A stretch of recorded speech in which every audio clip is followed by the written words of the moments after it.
बिस्मिल्लाहिर्रहमानिर्रहीम। अस्सलाम वालेकुम नाज़रीन, मैं हूं कंबर सैदी डिजिटल मीडिया। आप मेरा देख रहे हैं। सुहेल रशीद मेरे साथ मौजूद हैं, सुप्रीम कोर्ट ऑफ पाकिस्तान में मौजूद हैं। अभी तक 6 जजेस के मामले पर जो ख़त लिखे गए थे उसका तूफ़ान थमने का नाम नहीं ले रहा है। एक सीक्रेट मीटिंग जो बताई जा रही है वो चीफ जस्टिस ऑफ पाकिस्तान और जो अदलिया के हाई कोर्ट के जो जजेस हैं, जिनमें आमिर फ़ारूक साहब भी शामिल थे, वो चीफ जस्टिस के घर पर हुई अफ्तारी के बाद।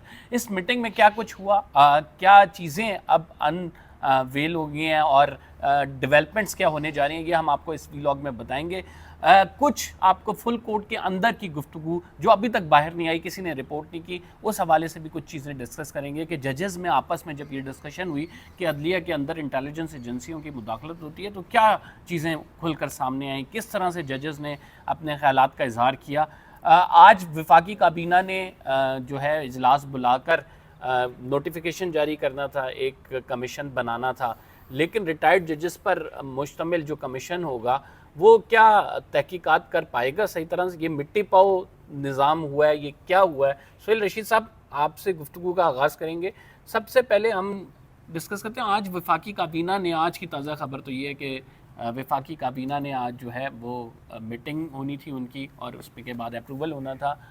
फिर रिटायर्ड जज जो है उन्होंने इसकी तहकीकात करनी है। मैं आपको कमीशन गिनवा देता हूँ। Hamoodur Rahman commission, Sania army public commission, जो ये ऑडियो लीक्स का कमीशन था, इसके अलावा ये जो अभी रिसेंटली जो पंजाब इंतखाबात के हवाले से था, इस पर भी कमीशन बनाने का कह रहे थे। तो ये इतने ज़्यादा जो वो एबटाबाद सानिया वाला कमीशन जो हेलीकॉप्टर वो आया था, अमेरिकन आए थे, सानिया एबटाबाद वाला कमीशन, तो ये इतने ज़्यादा कमीशन बने, इनकी रिपोर्ट्स आईं, लेकिन कुछ नहीं हुआ। अब जो है एक और कमीशन की बात की जा रही है और वो रिटायर्ड जजेस पर मुश्तमिल कमीशन होगा। तो क्या इससे आउटकम निकलेगी? यार इतना बड़ा पर्टिनेंट इशू है जिसको हम बार बार कहते हैं कि यार इससे अदलिया का तशख़्ख़ुस ख़राब हो रहा है, इससे सिटिंग जजेस जो हैं वो बार बार शिकायत करें कि यार ना करें, ये ना करें, मुल्क में लोगों को एतमाद नहीं रहेगा, इदारा तबाह होकर रह जाएगा। तो हमें इससे निजात हासिल करनी थी। द गोल्डन अपॉर्चुनिटी क्रिएट हुई थी जस्टिस काजी फाइज ईसा के लिए, सारी अपॉर्चुनिटीज़ आया गई। ज़्यादी साहब, मुझे लगता है कि हमें ना पाकिस्तान को स्कॉटलैंड यार्ड से एक पक्का मायदा कर लेना चाहिए कि यार हमारे मुल्क में मसाइल भी बड़े हैं और हमें एक दूसरे के ऊपर शक भी बड़ा है। तो हमें मसाइल पैदा भी होते रहते हैं और उसकी इन्वेस्टिगेशन भी ठीक हम नहीं कर सकते और हमें बंदा ही नहीं मिलता कि हम किससे करवाएं। ऐसे ऐसे मसाइल उठते हैं कि वापस एग्जेक्टिव को ही हमें देना पड़ जाता है कि यार आपकी मुदाखलत की बात है तो अब हमें तहकीकात करके बता दें। अच्छा, जिन्होंने मुदाखलत की है तहकीकात भी वही करें, ठीक है। तो इसलिए लाइटर नोट में कह रहा हूँ, लेकिन सोल्यूशन भी शायद यही लगता है कि बेनज़ीर भुट्टो के कत्ल के बाद भी स्कॉटलैंड यार्ड को बुलाया गया था। तो आप उनको कह दिया करें कि यार आप हमारे साथ पक्के पैनल पे रहें, तो जब भी हमारा कोई ऐसा मसला इशू होगा तो हम तो आपके ऊपर कम अज़ कम सारे जो है ना मुतफिक हो जाया करेंगे। तो आप हमें एक रिपोर्ट दे दिया करना, तो हम उस पर कुछ ना कुछ कर लिया करेंगे। और कोई सोल्यूशन रह नहीं गया, क्योंकि घूम फिर के फिर बात उधर ही आती है कि यार एज़ पर लॉ ही चलना है और कानून ये कहता है कमीशन ऑफ इंक्वायरी एक्ट के तहत कमीशन गवर्नमेंट अपॉइंट करेगी और वो फिर उसको तहकीकात करके बताएगा कि ये तो काम मैं हुआ है या आपको नहीं उसका हुआ। दूसरा रास्ता बता देता अच्छा, हूं ना। दूसरा सोहेल साहब, दूसरा रास्ता क्या था? कमीशन ऑफ इंक्वायरी एक्ट के तहत तो हुकूमत ने करना है, but this must be followed by the procedure that 184(3) में आप इस केस को लेते हैं। उस हवाले से जजेस के जो रिमार्क्स है वो आवाम तक पता लगते हैं कि कितने कंसर्न है जजेस। उसके बाद फिर आप उसमें ऑर्डर कर देते हैं कि अटॉर्नी जनरल ऑफ पाकिस्तान को इंक्वायरी ऑफ कमीशन एक्ट के जरिए काबीना से अप्रूवल लें और उसके बाद जजेस भी आप खुद डिसाइड करते हैं। अगर सिटिंग जज हो जाता तो मैं आप प्रोसीजर की बात कर रहे हैं, तो प्रोसीजर फिर ये था कि इस्लामाबाद हाई कोर्ट के जजेस ने ख़त लिखा और ख़त लिखा है सुप्रीम जुडिशल काउंसिल को। पहले तो इस पे जिसको ख़त मसूल हुआ है ना वो इस पे जवाब देता कौंसल। उसे लगता है कि ये मुतलका फोरम नहीं है कौंसल इस ख़त का, तो उसके जवाब में यही उन्हें लिख देते थे कि ये मुतलका फोरम नहीं है। या उन्होंने आपसे पूछा था कि रूल्स कोड ऑफ कंडक्ट क्या कहता है सुप्रीम जुडिशल काउंसिल ने जो बना रखे हैं जज के, कि जब हमें इस तरह की मुदाखलत का सामना हो तो हम रिस्पॉन्ड कैसे करें। उस पर आप मुतलका रूल के तहत उन्हें गाइड कर देते, या रूल नहीं था तो आप उन्हें बताते कि अभी रूल नहीं है तो हम इस पर बातचीत करके तो कोई रूल्स इसमें अमेंड कर लेते हैं, शामिल कर देते हैं कोई नई चीज़। ये दूसरा ऑप्शन था। एक ऑप्शन तो ये था कि आप कहते नहीं फोरम नहीं है ये। फिर उसके बाद आपके उस फैसले को, जिसमें आपने कहा कि फोरम नहीं है या जो भी, चैलेंज किया जा सकता सुप्रीम कोर्ट में, ठीक है, 184(3) में चलता। ये एक प्रोसीजर था। लेकिन चूंकि आप कल अब इंकशाफ हुआ है कि चीफ जस्टिस पाकिस्तान ने हाई कोर्ट के जजेस को अपने घर भी बुलाया था, तो अब ख़त के बाहर भी एक डोमेन शुरू हो गई है ना, कि ख़त के अलावा अब ज़बानी तौर पर भी उन सारे जजेस ने चीफ जस्टिस के सामने यकीनी तौर पे आपने उन खदशात को ज़बानी तौर पर कंफर्म किया है कि यस ये चीज़ ऐसे चल रही है। उसके बाद अब ये रूबरू बात आ गई है। अब उसके बाद चीफ जस्टिस के पास पूरा स्कोप था कि वो अच्छा, ये भी इसको गैर मामूली, इस पे 184(3) थोड़ा सा में जो डिस्कस कर पिटीशन लेते पड़ी हैं। है वो उठा हाँ। लेते या सो मोटर ले लेते। हाँ। ठीक है, हाँ, गैर मामूली है कि ये गैर मामूली है कि इस्लामाबाद हाई कोर्ट के 6 जजेस including there chief justice of Pakistan personally invited थे अफ्तारी के इवेंट पे। चीफ जस्टिस ऑफ पाकिस्तान ने उन्हें अफ्तार के बाद 8 बजे जो chief justice of Pakistan justice Qazi Faez Isa ने उन्हें बुलाया, उनके कंसर्न सुने, आमिर फारूक साहब ने क्या बातें की, और उसके बाद भी सुप्रीम कोर्ट ऑफ पाकिस्तान ने 184(3) के तहत ये मुकदमा नहीं सुना। This is very surprising to me. 184(3) में नहीं सुना, लेकिन चलें दूसरी तरफ तो आगे प्रोसीड किया ही है। लेकिन प्रोसीड किया है ना इन एनी वे, तो इसका मतलब है कि ज़बानी मुलाकात में भी तस्दीक हुई है उस खत की, तस्दीक कि वो हुई है, हमने किया। तस्दीक ठीक हुई है, अब यानी कि ये मातहत अदलिया का चीफ जस्टिस पाकिस्तान के साथ लिंक कायम हो गया खत के अलावा भी। तो उसके बाद अब एलामिये में ये पता चला है जी कि फुल कोर्ट में ज़्यादा अक्सरियत जो थी उसकी राय ये थी पहली फुल कोर्ट मीटिंग में कि चीफ जस्टिस पाकिस्तान को वज़ीर-ए-आज़म पाकिस्तान से मिलना चाहिए। तो अगर ऐसा फुल कोर्ट मीटिंग में हुआ तो फिर तो हमें उसको रिस्पेक्ट ही देनी है कि फुल कोर्ट मीटिंग बहरहाल वो ऐसे ही फैसले होने चाहिए। लेकिन उसके बाद अब वज़ीर-ए-आज़म पाकिस्तान से मुलाकात हुई है तो कमीशन बनने जा रहा है। इस सारे में एक चीज़ और है जो कि मिस हो जाएगी यहाँ पे कार्रवाई टेकअप ना होने की वजह से, वो है TORs। कमीशन आप जिसे मर्जी अपॉइंट कर दें, मतनाज़ा बंदा भी हो, लेकिन आप उसे TORs टाइट करके दे देना तो वो उसमें डंडी नहीं मार सकता। आप किसी बहुत शफाफ बंदे को कमीशन दे दें, लेकिन आप उसे TOR गवर्नमेंट दे के आपने हमें ये 2 सवाल आंसर करने हैं और वो 2 सवाल डंडी मार के बनाए गए हों, तो वो शफाफ तरीन बंदा भी अपने पास से कुछ नहीं डाल सोहेल, सकता। फिर और चेक्स क्या होते हैं इस TORs के साथ? ये TORs बना के जो देती है उसे कोर्ट अप्रूव करती है, कोर्ट फिर टाइमलाइन देती है, फिर TORs के हवाले से जो रिपोर्ट आए कोर्ट उसे एक्सेप्ट करती है, मुस्तरद करती है। तो ये सारी चीज़ें तो अब कमीशन एक मशीन है, हाँ गन्ना उसमें TOR है जो गवर्नमेंट ने डालने हैं। तो जिस नस्ल का गन्ना डलेगा जूस उस नस्ल का आएगा। बिल्कुल ऐसे ही है, ठीक है, बिल्कुल। मशीन को आप ब्लेम नहीं करेंगे। कौन सा गन्ना डालना है, कौन सा फल डालना है, किस नस्ल का डालना है, वो ऐसी नस्ल होनी चाहिए थी कि जो फल वापस आगे अच्छा फल ही दे। लेकिन सोहेल हमें ये भी जूस उसका ऐसा निकले कि जो वापस सारों को खुश कर दे। खुश सारों से मुराद क्यों, सारों का खुश होना क्यों ज़रूरी है कि जुडिशरी में एक आम बंदा, कोई खुदा बख्श से लेके वज़ीर-ए-आज़म शहबाज शरीफ तक, इन सारों के केसेस जुडिशरी में जाते हैं। लोअर कोर्ट से लेके अपर कोर्ट तक, डील अपेक्स करते हैं। कोर्ट तक, ये हर शहरी की पाकिस्तान की 24-25 करोड़ लोगों के मामलात वहाँ कभी भी जा सकते हैं। और ये एक ऐसा फोरम होता है कि जिसके ऊपर ना आप देखें किसी के 2 बंदों का आज भी बेशक जितने मर्जी मसाइल हों, अदलिया पे एतबार कमज़ोर हो, जब एक जाना बंदा उन्होंने इधर ही अग्रीव्ड है। होता है ना तो हाँ। दूसरे को कहता है कि see you in court. See you in court, हाँ। ठीक है, तो इस सी यू इन कोर्ट को यार कॉन्फिडेंस को कायम रहने दें। तो उसको रहने देने के लिए ज़रूरी था कि ये प्रोसीडिंग्स लोगों के सामने होती, 184(3) में भी चलती। उसके बाद Live बेशक आप कमीशन करते बन जाता। हैं। आप वकला time को, credit आप लेते वकला हैं के live नुमाइंदों करने को, का। अदालती मुआवनीन को एक पब्लिक हियरिंग का वो दे देते।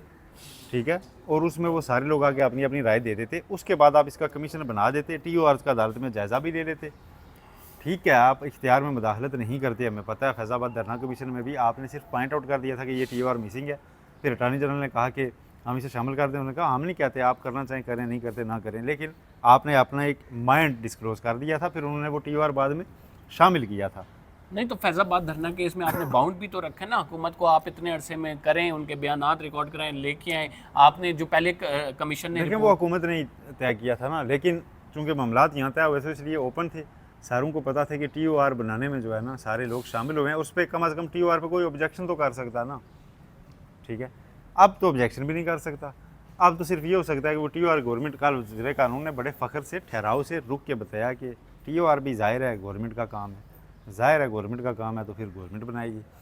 अब जब वो बनाएगी तो चैलेंज करने वाले चैलेंज करने चले जाएंगे। मामला लिंगर रन कर जाएगा। अगर कमीशन बनने के बाद भी कमीशन की तश्कील अदालत में ये चैलेंज होनी है तो बेहतर नहीं था कि पहले यहाँ कार्रवाई हो जाती।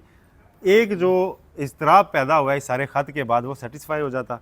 जो लिटिगेंट आज के दिन इस्लामाबाद हाई कोर्ट गया है उसके जहन में होता कि नहीं, मैं एक इंडिपेंडेंट कोर्ट में जा रहा हूँ जिसका मामला अब टेकअप हो गया, जो भी था कुछ अगर तो वो ख़त्म हो गया तासुर। अब उन 6 जजेस के सामने पेश होने वाला बंदा सोच नहीं रहा होगा यार ये तो बेचारे तो खुद मजबूर हैं, ये बेचारे तो खुद कुछ नहीं कर सकते। खैर, कट इन शॉर्ट सोहेल, आप क्या देखते हैं ये जो 6 जजेस हैं, अब इन्होंने हिम्मत तो बड़ी की कि भाई लिख दिया, कुछ इन्हें हीरो कह रहे हैं, कुछ कह रहे हैं कि हीरो नहीं है, कुछ कह रहे हैं इनको अरेस्ट होना चाहिए, कुछ कह रहे हैं इन्होंने पीटीआई का बयानिया टोक किया, जो भी what ever the case is. आप क्या समझते हैं कि इन 6 जजेस के हवाले से, क्योंकि इन 6 जजेस का कैरियर भी है, तो क्या होगा, ये आगे फेस करेंगे कोई म्यूजिक? हाई कोर्ट का जज बन जाना करियर की मेरा ख्याल है पीक के करीब तक ही होता है या पीक ही होती है। तो वो लोग तो यहाँ पर पहुंचे हुए हैं, तो उसके बाद भी देखें करियर बन जाते हैं, सुप्रीम कोर्ट में भी आ जाते हैं, लेकिन वो अगर चुप रहते तो मेरा ख्याल है उनका फिर भी करियर पे मसला था। अगर उनको कोई ऐसे मसाइल का सामना है तो फिर भी कुछ ना कुछ हो सकता था।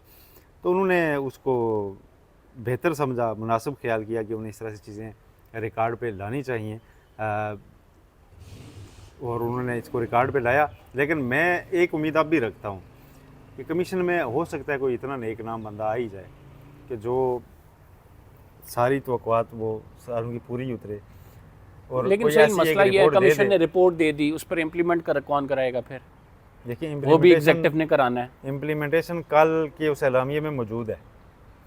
कल वज़ीर-ए-आज़म कह के गए हैं जी कि फैज़ाबाद धरना कमीशन के पैरा 53 की रोशनी में मैं लेजिस्लेशन करने जा रहा हूँ। हाँ, उसमें पढ़ें, उस पैरा में पॉइंट्स लिखे हुए हैं, उसमें लिखा हुआ है कि इंटेलिजेंस एजेंसीज और निसारों से मुतल्लिक जो है ना, इनको अपने पैरामीटर्स में रखने के लिए कानून साजी की जाएगी। अच्छा, मैं बता देता हूँ अभी आप बड़े नेक उनसे तवक्कुआत लगा के बैठे हैं हमारे यार, और क्या करें सोहेल रशीद साहब, बड़ी उनसे वाजे और बड़ी शहबाज शरीफ साहब से। ये वो शहबाज शरीफ हैं जिन्होंने ब्यूरोक्रेट्स की प्रमोशन के लिए आईएसआई से विटनेस, जब तक उनको वेट नहीं किया जाएगा तब तक प्रमोशन नहीं होगी। उनकी इंडक्शन में जो इंटेलिजेंस एजेंसी हैं, जब से उनको वेट नहीं किया जाएगा तब तक होगी नहीं। ये वो शहबाज शरीफ साहब हैं जिन्होंने फ्लोर ऑफ द हाउस पे जो बिल पुट करते थे, बताया जाता था कि वो कहीं और से आते हैं, बिल कहाँ से पुट किए जाते थे, ये भी है। ये सारी चीजें आप वही शहबाज शरीफ हैं जिन्होंने कल चीफ जस्टिस के सामने बैठ के कहा है कि मैं खुद और मेरी फैमिली आज़ाद अदलिया ना होने के मुतासरीन में।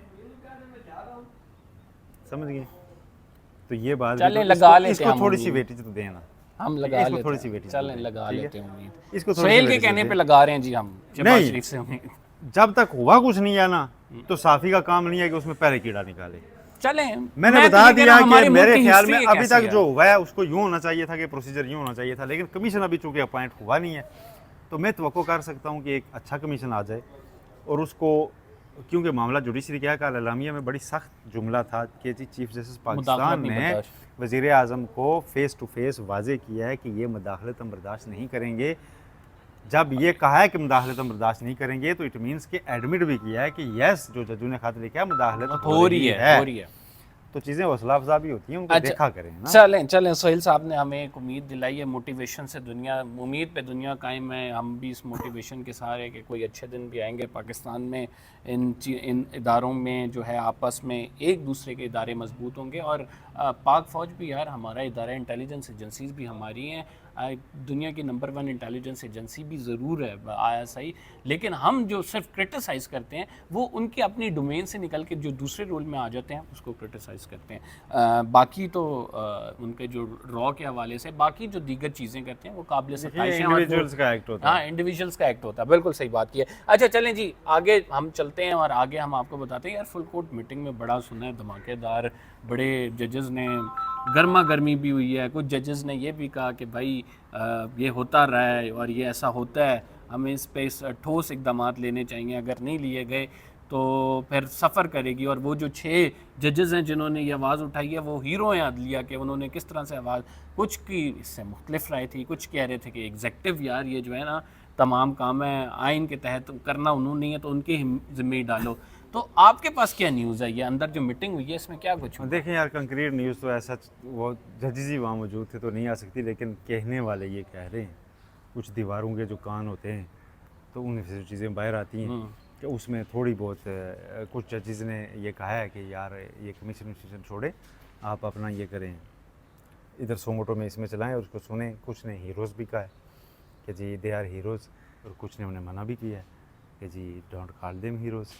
तो ये बातें अंदर कहने वाले कहते हैं कि वेरी वही- नाइस, आई वांट टू ठीक सी है। Those who actually said they are not heroes. ये राय हो सकती है नहीं नहीं, आई डू एग्री, राय हो सकती है, लेकिन राय सर, तो ये भी हो सकती है आजकल कि- के दौर में ये राय तो ये भी हो सकती है ना कि कल मुमकिन है उन्हीं जजेस को उन जजेस का केस सुनना पड़े, हाँ, तो उन्हें पहले हीरो समझ रहे हैं तो मुतासर वो हो जाएगा। समझ, ये भी सही है। चले, हाँ, बड़ी मोटी यार सोहेल को ये बड़ी ज़बरदस्त बात है कि ये बैलेंस कर देता है हमारा। मैं तो एक साइड पे चलूँ तो निकल पड़ता हूँ, लेकिन बैलेंस करके ही चीज़ें आगे लाइफ में बढ़ती हैं, एक मुतवाज़न। देखें, जब दूसरी राय आपके जहन में मौजूद हो हाँ और वो भी ठोस हो तो आप क्यों ना दें। जी, बिल्कुल सही है सोहेल साहब। इंशाल्लाह अल्लाह पाकिस्तान का हामी नसर रहे, ये इदारे स्ट्रॉन्ग हो। सिर्फ ये पर्पज़ होता है हमारा बताने का, लोगों का ट्रस्ट बहाल हो, लोगों को मुश्किलात ना हो। लोग कहें अपने लिटिगेशन की स्टोरीज़ लेके जा रहे हैं, अपने मसाइल लेके जा रहे हैं, तो ये ना कहें कि यार ये देखो ये जज तो उन्होंने कहने थे फैसले कर दे, ये तासर ना हो। तो सिर्फ इस वजह से हम लम्हा लबा लम्हा हम आपको कोशिश करेंगे जो भी अपडेट्स हैं वो उससे आगाह करते रहें, तज़िया भी देंगे आपको, एक थ्रू आउट जो डेवलपमेंट हो रही होगी उसके कॉन्टेक्स्ट भी समझाएंगे, अंदर की खबरें भी देंगे। अगर आपने चैनल को सब्सक्राइब नहीं किया तो सब्सक्राइब ज़रूर कर लें, बेल का आइकन ज़रूर दबाएं। शुक्रिया सोहेल रशीद साहब, आपको जुम्मा मुबारक। चुप मामला।